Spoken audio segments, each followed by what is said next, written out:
जय जगन्नाथ बंधु पुणी एक इनफॉर्मेटिव वीडियो को आपण मानक स्वागत।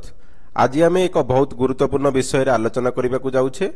जदि आपण एमजीएनआरजीए कार्य सहित जड़ित विशेषकर जदि आपण जने जीआरएस मेट किंबा कोनोसी अधिकारी तेबे एही वीडियोटी आपणक पई बहुत लाभदायक हेबो।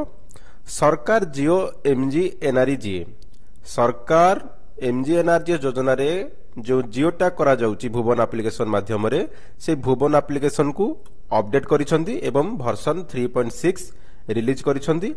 आपण माने जानिसंती भुवन एप्लिकेशन माध्यम रे एमजीएनआरजीएस कार्यर जियो टैग करा जाए जहा कि काम आरंभ पूर्व काम मझिरे एवं काम कंप्लीट हिला परे।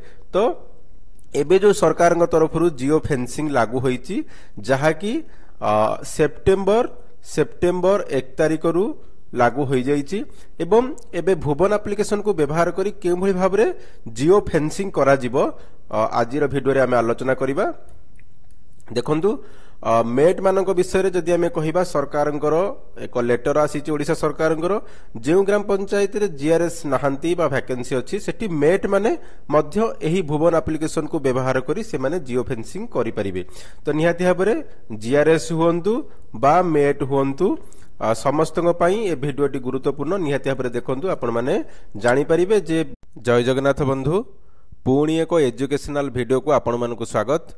जेमिति कि आमे पूर्व वीडियो रे आलोचना करथिले सेप्टेम्बर 1 2025 तारिख ठारू एमजीएनआरजीएस योजना रे जियो फेंसिंग लागू हो जाइछि एवं सेप्टेम्बर 1 2025 ठारू एमजीएनआरजीएस योजना रे जेते भी प्रोजेक्ट सैंक्शन हेबो प्रथमे से प्रोजेक्ट को जियो फेंसिंग करा जिवो अर्थात सही प्रोजेक्ट रो डिजिटल बाड़ तैयारी करा जिवो।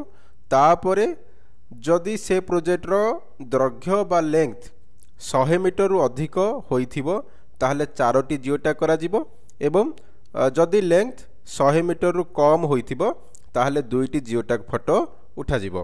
तो आजिर वीडियो रे आमे लाइव जियो फेंसिंग करी जियो टैग करिबा जहा फल रे आपण माने जानी परिबे जे केउ भली भाबरे भुवन एप्लिकेशन वर्जन 3.6 को व्यवहार करी एमजीएनआरजीएस प्रोजेक्ट रो जियो फेंसिंग करा जाए।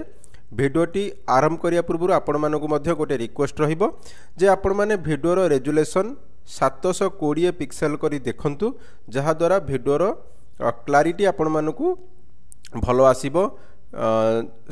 720 पिक्सेल रु कम रे देखिले हुए तो विजुअल आपन को ठीक न मिल पारे जेहेतु वीडियो आपनकर मोबाइल स्क्रीन रेकॉर्ड करा जाइछि।